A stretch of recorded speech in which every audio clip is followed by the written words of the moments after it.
Everybody talks about negotiating the price of the home, but that's just the tip of the iceberg. There are a whole lot of other things buyers can negotiate to sweeten the deal, and sometimes those are even more valuable than shaving a few bucks off the asking price. Today, I'm spilling the tea on everything you can negotiate besides price so that you can walk into your next offer like the savvy buyer I know you are. Hey, everybody, I'm Angela. I'm your go to real estate coach for navigating this crazy market without breaking a sweat or your budget. So, if you're thinking about buying a home, this video is going to be your negotiation cheat sheet.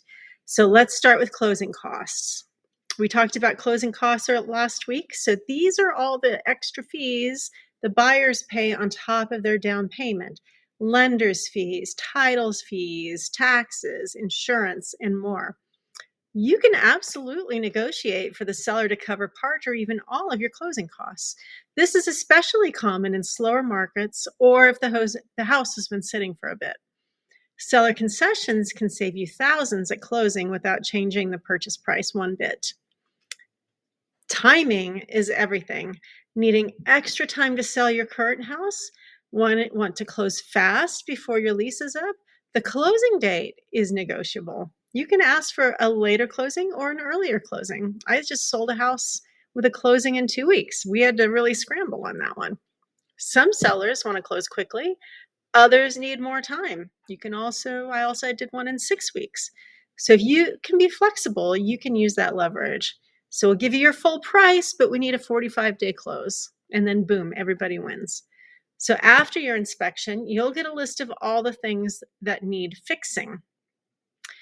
Now, you don't have to just accept these things as is. You can ask the seller to fix certain things, or better yet, you can ask for a repair credit so that you can handle it yourself after closing your own way.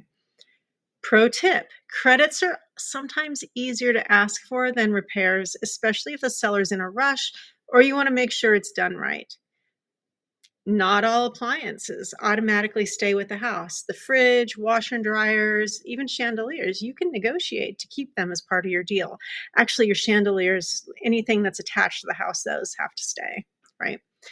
If the seller is planning to take something you love, ask for it in the offer, and always make sure it's in writing. Oh, we thought we were leaving that turns into a very sad moving day. Home warranty. A home warranty is a 1-year service contract that covers repairs to systems and appliances like plumbing and electrical, AC, and more. So many buyers negotiate for the sellers to include one, especially on older homes. It's a small cost for the seller, but a huge peace of mind for you. Buying in a neighborhood with a homeowners association, there might be transfer fees, initiation fees, or dues at closing. Those are totally negotiable. You can ask for those to be covered, especially if you're already paying full price or offering a fast close. And those can add up, right? So, do you see a dining set or patio furniture you're in love with? Don't be shy. You can negotiate for the seller to leave that behind. When I bought my house, I asked for their tumbling composter because that looked like something I needed for my garden. This happens a lot more than you think, especially if the seller is downsizing or moving out of state.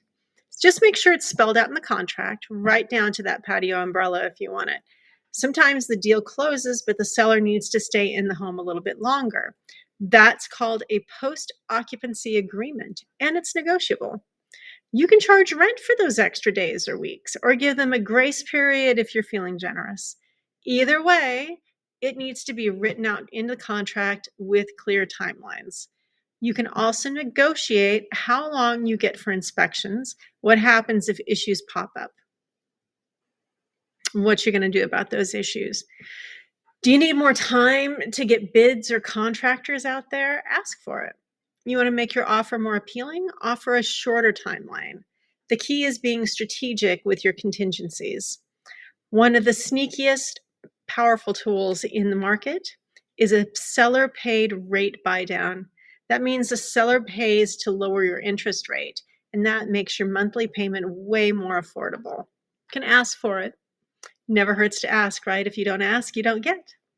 In slower markets or with new construction, this is becoming a go-to incentive. Always ask what's on the table before just settling on a price reduction. My take: price is just one part of the puzzle. In real estate, the terms can be just as valuable, if not more. Whether it's getting your closing costs covered, looking at locking in a better timeline, or walking into a move-in ready home with the fridge already humming, negotiation is about creating a win-win deal that works for you. And the best part? You don't have to go it alone. I've got the experience, the strategy, and the sass to help you negotiate like a pro. If you're house hunting and want help crafting a smart, strategic offer, not just a desperate one size drop your zip code in the comments, or uh, send me a message. I'm going to walk you through what's negotiable in your market. Like, subscribe, and share with a buyer who's ready to flex a little power, because it's not just about getting a good price, it's about getting a great deal. If you like this video, check out this one over here about uh, the new topics that are up for grabs.